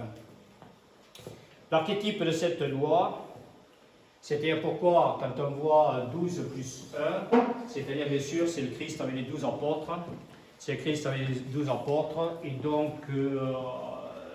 c'est cette vie aujourd'hui manifestée, qui n'est plus une existence matérielle, mais une vie matérielle. C'est une vie qui est pleinement, parfaitement manifestée dans notre relation au monde. C'est le carré de la matière avec le point, le Christ qui est au cœur et au centre. L'archétype de cette loi s'exprime dans les structures fondamentales de la création et de l'histoire, comme dans celle des mythes, les 12 signes du zodiaque, les 12 heures du jour et de la nuit, les 12 bœufs d'airain qui soutiennent le temple construit sur ordre du roi Salomon pour recevoir la Shekinah, c'est-à-dire la loi. Les 12 tribus d'Israël, les 12 apôtres qui sont fondements de l'Église autour de la pierre d'angle de Christ, les 12 chevaliers de la table ronde. Donc vous allez découvrir au prochain séminaire que la seule et véritable Église, qu'on soit juif, chrétien et musulman, ce sont tous les gens qui voient aujourd'hui la vie en eux. Celui qui vient à moi, dit l'Église, n'aura plus jamais faim, jamais soif, parce qu'ils sont devenus la source d'eau vive qui jaillit jusqu'à la vie éternelle. Et nous allons voir très bien que lorsque l'homme est au cœur de lui-même, donc dans ce centre donc de Jérusalem, il retrouve donc les 3 religions monothéistes, avec le seul Dieu véritablement vivant au cœur de ces 3 religions, qui fait que lorsqu'on est au cœur de lui-même, S'il n'est pas juif, il ne peut pas être chrétien. Et s'il est chrétien, c'est pour être musulman. Et il est tout ça en même temps, c'est magnifique, puisque c'est Dieu qui est au cœur de lui-même, au cœur de son être. On est en pleine et véritable Jérusalem céleste qui descend du ciel, et qui descend du ciel dans le cœur de l'homme, pour signifier ce qu'est la véritable Jérusalem terrestre. Le cœur de l'homme. Compliqué. Nous sommes là, dans la troisième prophétie, c'est-à-dire celle donc de la révélation de l'au-delà, des pensées, des croyances religieuses qui faisaient toute la religiosité, avec toutes les dualités qui s'opposaient, avec un seul et même principe. Dieu. Ces deux images féminines incarnent le féminin de l'être. Ah, pardon, je n'ai pas fini. Les 12 tribus d'Israël, les 12 apôtres qui sont fondements de l'Église autour de la pierre d'angle de Christ, les 12 chevaliers, bien sûr, de la table ronde. La table ronde. Nous sommes, nous, maintenant, les chevaliers bienfaisants de la cité sainte qu'est Jérusalem. Le shalom par le retournement au jeu. Ces deux images féminines incarnent le féminin de l'être du chef de la synagogue Jaïr. Yaïr en hébreu signifie fleuve écoulement. Avec une idée, de conformément tranquille. Il y a de la lumière dans ce mot, mais les deux lettres yod scintillent, de telle sorte qu'elles semblent éblouir l'homme, qui ne voit pas la lumière grande terre derrière la lumière. Qui ne voit pas la lumière grande terre derrière la lumière petite L, c'est-à-dire la lumière qui est l'Esprit de Dieu, grand L, derrière la lumière de la pensée de l'homme. Donc quand l'homme se pense juif, c'est qu'il n'est pas juste. Lorsqu'il se pense chrétien, c'est qu'il n'est pas amour. Et lorsqu'il n'est pas musulman, c'est qu'il ne voit pas sa vie céleste.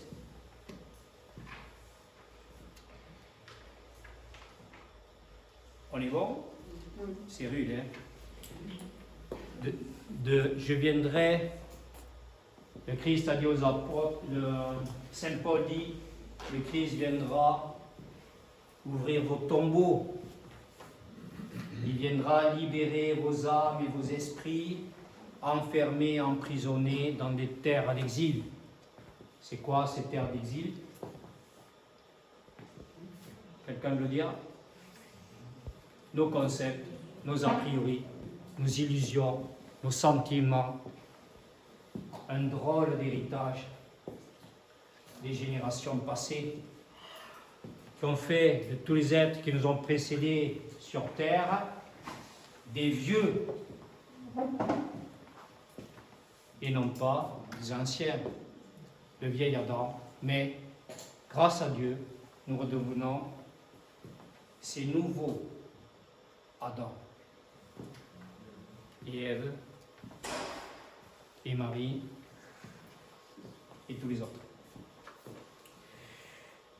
Il n'éveille en rien les différents niveaux de la divine écriture, dont lumière derrière la lumière, les différents niveaux dianiques de la divine écriture derrière la lecture du péchat, c'est-à-dire de la loi. Les êtres qui se pensent et qui se croient spirituels parce qu'ils ne sont pas, laissent leur intellect enfermer leur âme et leur esprit dans le dogme de la loi. Mais nous sommes, nous, adogmatiques, c'est-à-dire nous aimons la loi, nous respectons la loi, mais nous allons au-delà de la loi. Adogmatique, c'est-à-dire au-delà de la loi. Nous ne nous arrêtons pas à la loi. C'est pour ça que le Christ est venu nous dire: je suis venu non pas abolir, mais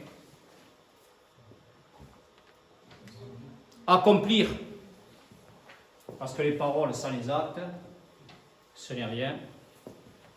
Ce n'est pas le haïn, ce n'est pas le rien. Ce n'est pas le néant dans lequel on va se retrouver cet après-midi. Enfin, si vous voulez y aller, si vous ne voulez pas y aller, on n'y va pas. Enfin, je pense qu'il faut qu'on y aille, donc faites comme vous voulez. Suivez le guide. On finit. Et tiens, on y arrive. Jaïr ne sait nourrir ses disciples qui, ayant faim, somnolent sur ce fleuve tranquille. Jaïr, je vous rappelle, donc, c'est le prêtre de la synagogue, le chef de la synagogue, qui ne sait pas nourrir. Comme si nous, ce matin, nous n'avions pas été nourris de toute la parole des sages Maître Dieu qui a nourri notre âme, notre esprit, ce qui fait que tu peux renvoyer le traiteur. Nous n'avons pas besoin de manger dans ton corps, nous sommes passés du besoin. On a déjà vu ça depuis les fins séminaires, mais ça continue. Ça veut dire qu'on n'est pas arrivé au cœur de nous-mêmes, nous ne sommes pas heureux les cœurs purs, le royaume des cieux est à eux. Nous avons besoin, notre corps nous dit: j'ai besoin de manger. Bon, je finis, je vais un petit peu vite alors maintenant, et puis après, si vous voulez, on reprendra s'il y a des choses. Voilà. Je vous finis, je vous termine le texte, parce que sinon, on a autre chose à voir cet après-midi. Donc, Jaïr ne sait nourrir ses disciples qui, ayant faim, somnolent sur ce fleuve tranquille. J'espère que là, il n'y a pas trop de gens qui somnolent, mais quand on écoute un sermon, quelquefois dans les églises, j'en vois quelques-uns, ils ont marre pour le moment d'écouter, il faut faire attention à l'inconscience et l'instabilité mentale affective qui est encore la nôtre, mais nous allons vers la persévérance, dans la constance qui nous amène à la stabilité. Qui enfin somnolent ce fleuve tranquille, où vont chercher pitance ailleurs. J'ai des racines de chêne, mais qu'est-ce que je serais heureux si j'avais un corps de baobab et si j'avais des branches de flamboyant. Qu'est-ce que ce serait bien ça? Mais qui c'est qui a dit que pourquoi il a fallu que j'ai des racines de chêne pour avoir un tronc de chêne et des arbres de chêne? Voilà, toutes les pensées, les croyances des générations qui m'ont précédé m'appellent et m'amènent à d'autres pensées et à d'autres croyances. Mon ego ne se satisfait pas de l'ego de l'autre. Il faut que j'en ai encore plus, parce que je suis bien meilleur que l'autre, bien plus fort que l'autre, et j'ai compris bien de choses de l'autre. Je suis allé chercher en Orient tout un tas de choses, sous prétexte que je ne les aurais pas en Occident, sans voir, sans comprendre pourquoi ma vie n'était pas pleinement et parfaitement, au 7e jour de la création, donc orientée dans mon cœur, dans mon ici et maintenant, dans mon ici et maintenant. Les sentiments, c'est ce qui manque.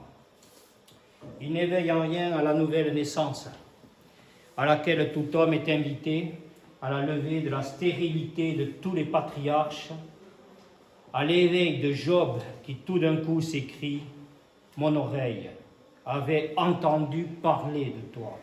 Maintenant, mon œil te voit.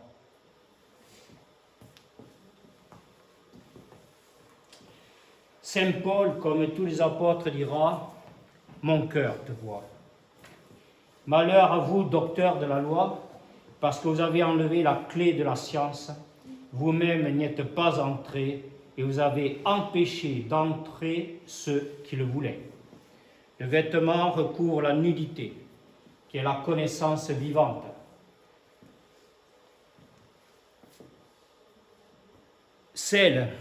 La connaissance vivante, celle qui exige le dépouillement du déjà connu.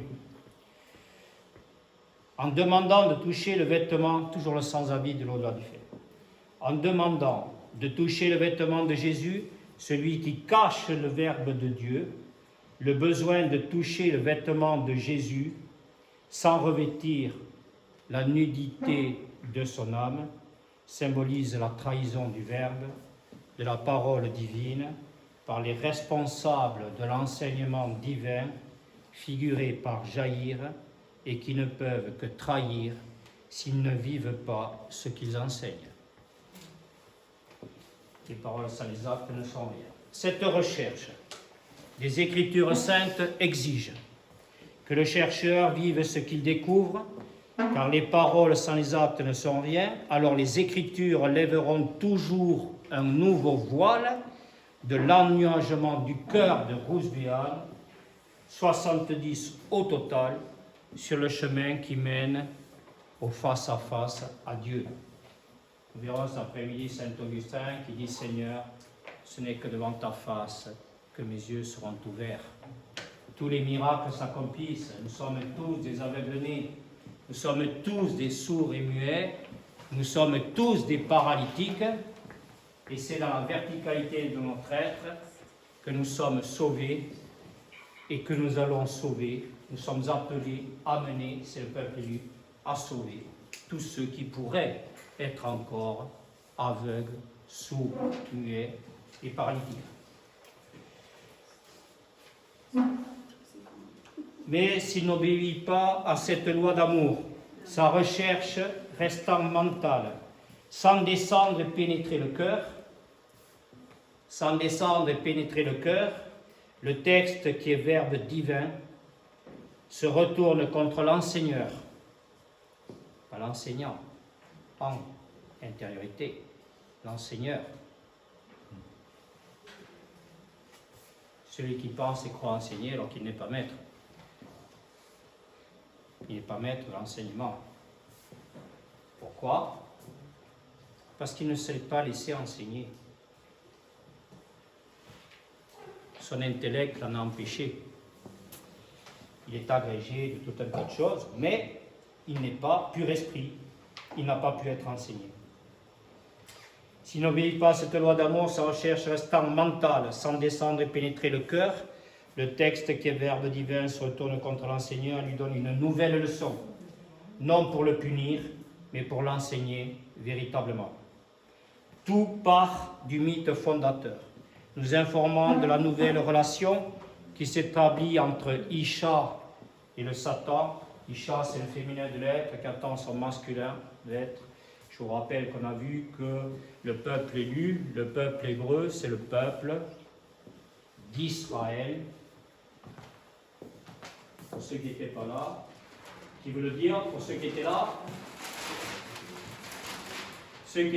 qui veut le dire, Israël, Ish, le masculin de l'être, qui retourne, le retournement res au El en hébreu.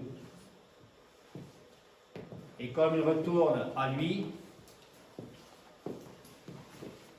il reçoit le Aleph,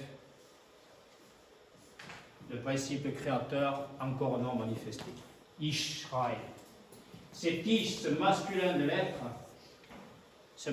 l'être, lorsqu'il va vers lui, va au cœur de lui-même, il transforme Hawa, son féminin, de pureté, de simplicité et d'humilité. Hawa devient Isha, son épouse.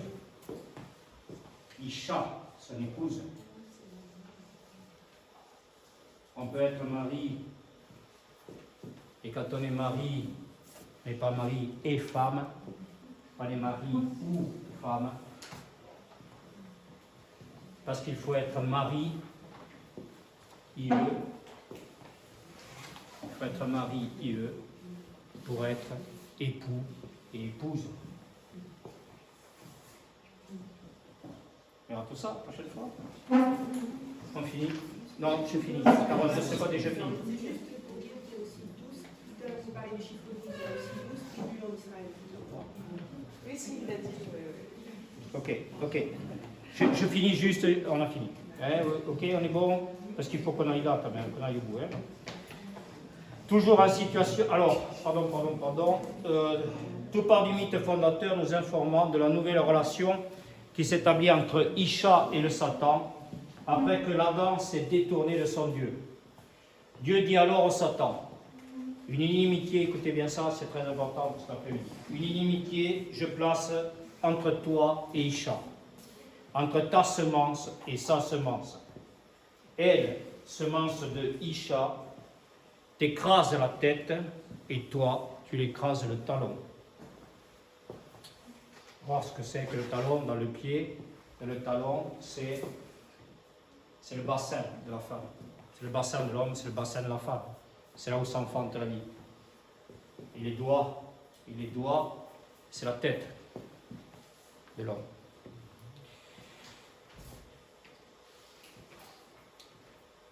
Au Golgotha, dans la matrice du crâne, comme on va voir cet après-midi dans l'arbre des Séphirotes des Hébreux, la tête du Satan diabolique est écrasée par le Christ, semence de Marie, elle-même, Isha cosmique, en un instant d'éternité. C'est le temps du temps, qui recouvre tous les temps historiques du Saint-Nom Yahvé. Toujours en situation d'exil, l'humanité est lente à comprendre l'essence de la nécessité du retournement radical en elle-même pour recouvrer ses normes ontologiques. Par cette blessure au talon s'échappent toujours toutes les énergies, recelées et sans cesse renouvelées en son Isha, la fécondité. Énergie qui, ne pouvant être intégrée, ne redresse aucunement l'homme dans l'arbre qu'il est, en donnant naissance en lui au Fils divin. Nous sommes passés d'une filiation terrestre à une filiation céleste, et Dieu n'arrête pas d'enfanter. Vous verrez ça, vous vivrez ça. J'en suis convaincu. Dieu n'arrêtera pas d'enfanter en vous, mais je vous préviens, c'est à toute heure du jour et de la nuit que ça se fait. Il vous enfantera en vous une écoute nouvelle, une vision nouvelle, un schéma, comme il a fait encore cette nuit à 4 heures du matin, dans mon cœur. C'est-à-dire pour votre vie, comme la mienne. On est dans l'intelligible, on n'est pas fou. On est dans le et, c'est pas vous ou moi, c'est vous et moi. Et le maître à celui qui reçoit, qui vit, qui transmet. Par cette blessure au talon s'échappent toujours toutes les énergies recelées, sans cesse renouvelées en son Isha, énergie qui, ne pouvant être intégrée, ne redresse aucunement l'homme dans l'arbre qu'il est en donnant naissance en lui au Fils divin. Le pied récapitulant le corps tout entier par sa forme de germe, le talon correspondant au bassin et les doigts à la tête, je ne me rappelle pas l'avoir écrit, je vous prie de m'inscrire. Pendant les 9 mois de grossesse, les menstruations s'arrêtent et une montée de lait s'accomplit. Au moment où elle donne naissance à l'enfant, l'homme, comme la femme, qui s'intériorise, concentre à nouveau en eux des forces de vie pour un transfert d'énergie du sang au lait. Bon, la prochaine fois, on verra les noces de Cana. C'est du vin au sang. Mais un lait subtil qui coule, d'énergie du sang au lait, mais un lait subtil qui coule avec le miel du rocher qu'est le cœur de l'homme. L'enfant de l'homme que Jaïr est resté. On ne peut pas appeler des gens, des êtres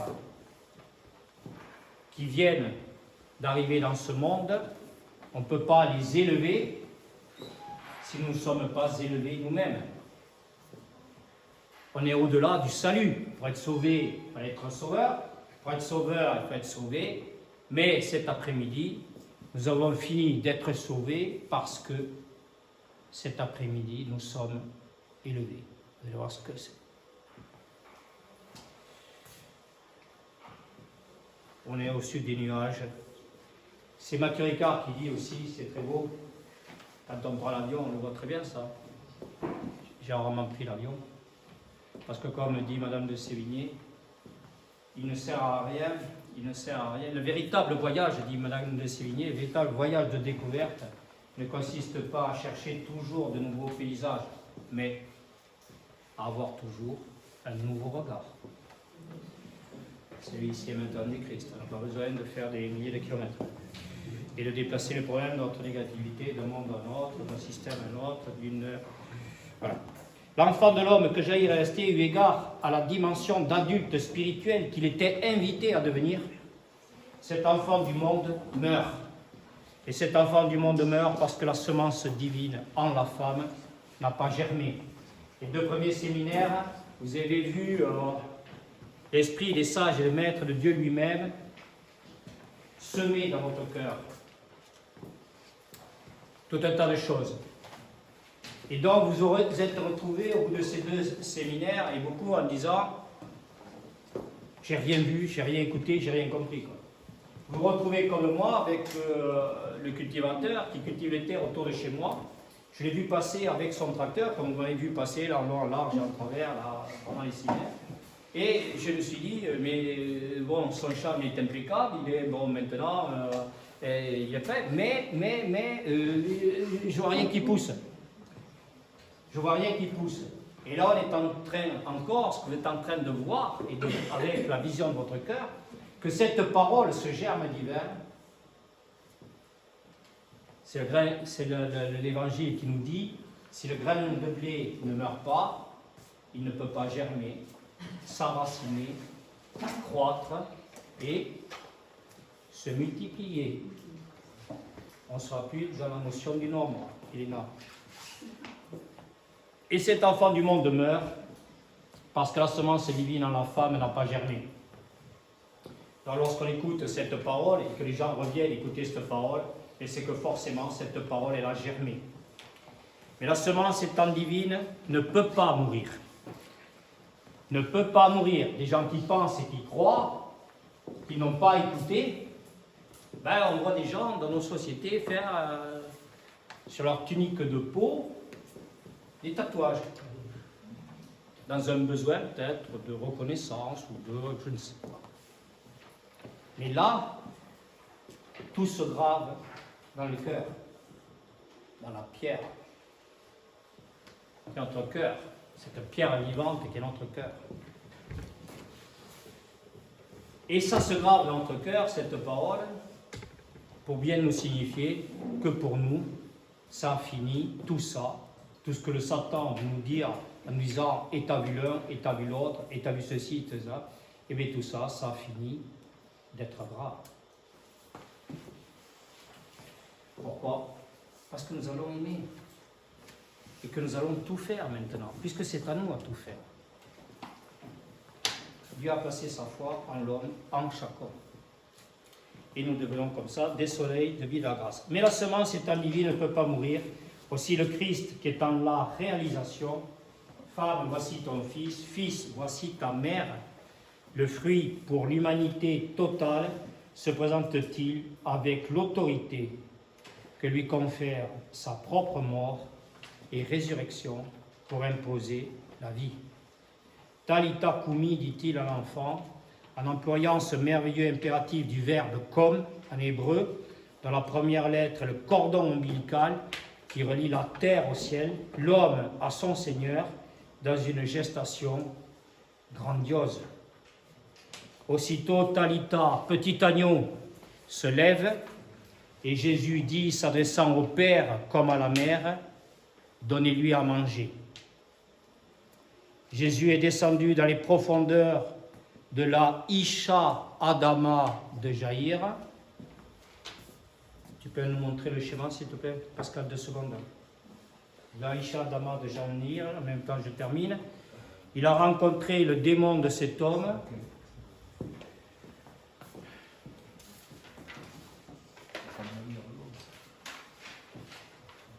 La femme et l'avenir de l'homme. Je vais le reprendre ici.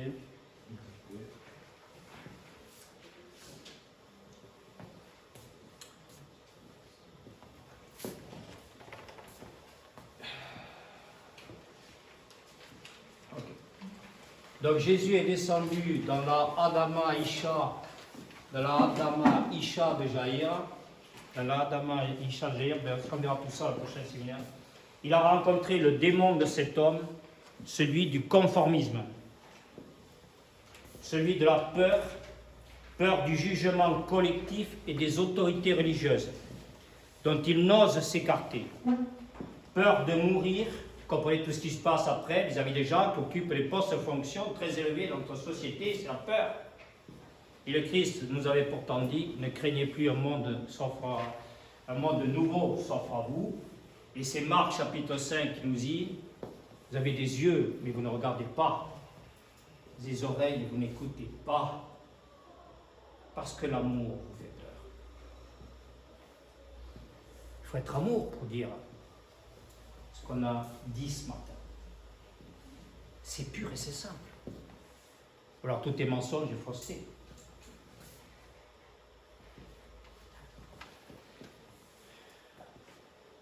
Parce que nous sommes encore mensonges et fausseté, nous, chaque jour dans nos propres vies, nous avons une Jérusalem terrestre qui est mensonge et fausseté, car sortie du centre de Jérusalem, où toutes les trois religions monothéistes vivraient ensemble au nom d'un seul, même et unique Dieu, et sortir de ce centre-là, ce serait la guerre entre les Israéliens et les Palestiniens. Comment faisons-nous ça? Comment faisons-nous ça? C'est-à-dire, comment faisons-nous pour ne pas aimer? Jésus est descendu dans les profondeurs de l'Aïcha d'Ama de Jaïr. Il a rencontré le démon de cet homme, celui du conformisme, celui de la peur, dont il n'ose s'écarter, peur de mourir pour renaître à la vraie vie, la vie divine.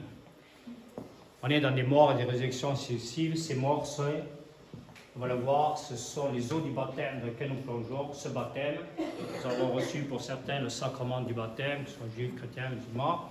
Donc ce baptême, nous avons reçu le sacrement, c'est le sacré qui nous coupe de ceux qui manquent, parce que tous les jours, nous sommes appelés à mener, à nous baptiser nous-mêmes, c'est-à-dire à laisser la main de Dieu nous élever à la conscience qui est juste et bon d'être fait, pour nous détacher de tout fait, y compris notre propre fait, si vous plongez dans les eaux du baptême.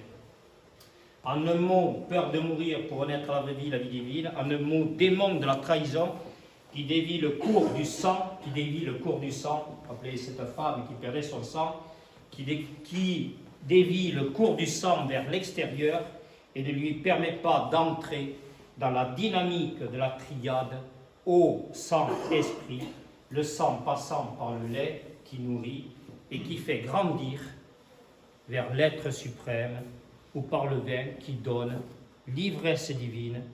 Maintenant que tout est accompli, j'ai soif. Bon appétit à vous.